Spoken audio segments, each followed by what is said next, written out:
What's happening, brothers and sisters, family?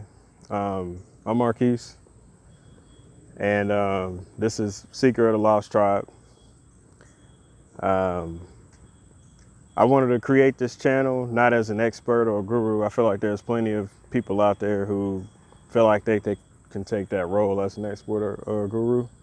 I read a few books, watched a few lectures and documentaries and stuff, but at no means does that put me in a place as to be an expert or a guru. What I want to do is to document my personal experience as a descendant of the African diaspora in the United States specifically. And wording it like that kind of alludes to where I'm at with it. And basically it's this identity crisis that I've had to suffer and go through. And the effect that it's had on me very early on. Before the death of my brothers and sisters at the hands of, I guess we can call it the domestic military of this country, I had an identity crisis earlier on. And I've always been inquisitive and asked questions and wanted to take different perspective on things. But I don't really think it hit me until I started looking at our history and experiences and even like media, the way we're portrayed in media and movies and stuff like that, to where I stopped looking at it objectively and looked at it subjectively as something that has happened to my people and my ancestors, and what does that mean for me and this world at large. And the more I dived into it, the more I started questioning it. Everything became upside down for me.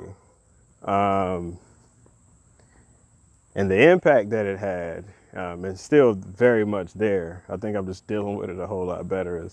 It puts me in a place of depression and isolation, low self-esteem. It's kind of lost.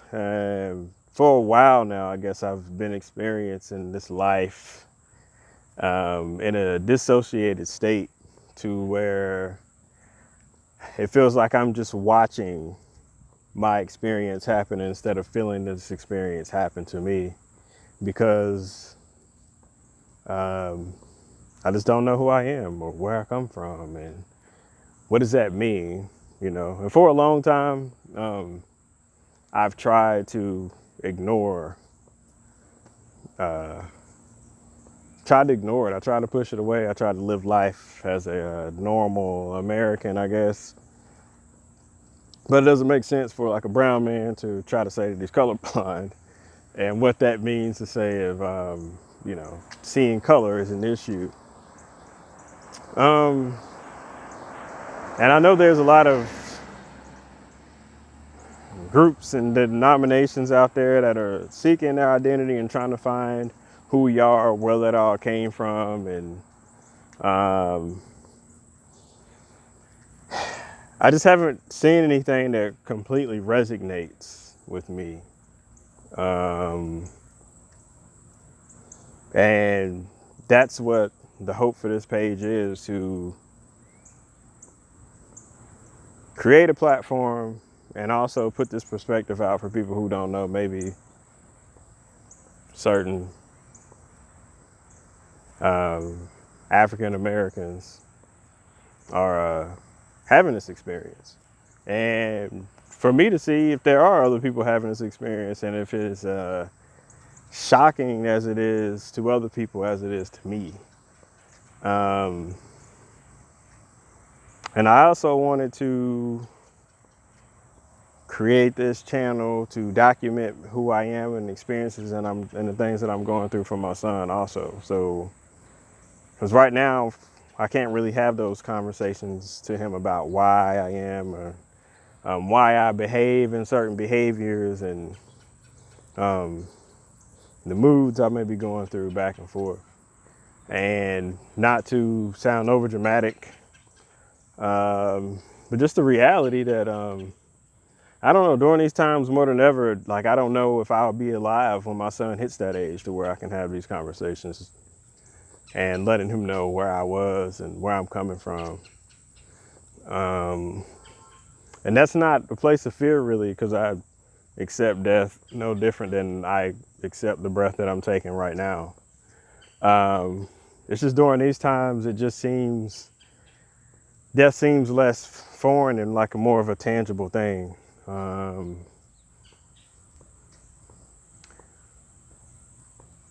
Yeah, just like just a reality that's kind of sets in, and this is where we are. This is where the time is, and hopefully, um,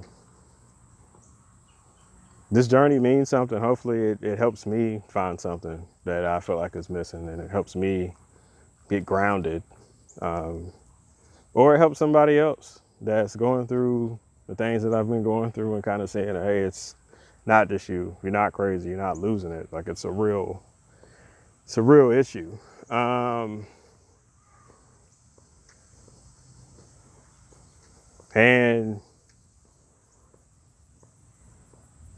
just from a psychological, therapeutic counseling state, like this should be, I guess, a field in itself to what it does, and it kind of goes beyond just like a normal depression or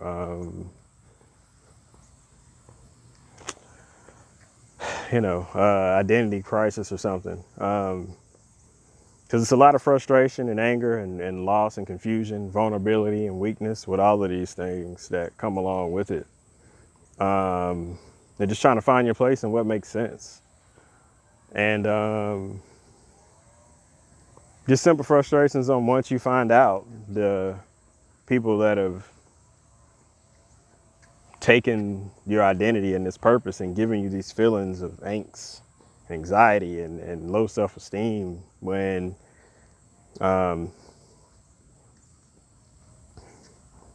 feel like my strength and power and divine purpose are like right there on the surface, and the waters of my creativity and divinity and power are almost like a ripple effect from what's happening below and rising up. But it's this thing that's ever pressing and holding me back, and it's a matter of pride too on really admitting that the people in power still have this power over me, and that's a big sense of vulnerability there. But knowing that through this sense of vulnerability and really tapping into my sensitivities and what it means to be me, and exploring this and deep diving into these issues and things that have bothered me, I know coming out on the other side, that's where the true strength of things are supposed to be. So basically, that's what I wanted to talk about during this post. Just an intro on where I'm coming from and the things I want to talk about, and kind of the purpose. And I guess I'll just close with it's everybody out there going through something similar, and struggling, I guess, with the times or just identity and being you, and that internal struggle. Just know that it has a purpose, and at the end of the day, that struggle will eventually unlock your liberation. So, peace, love, and blessings. Till next time.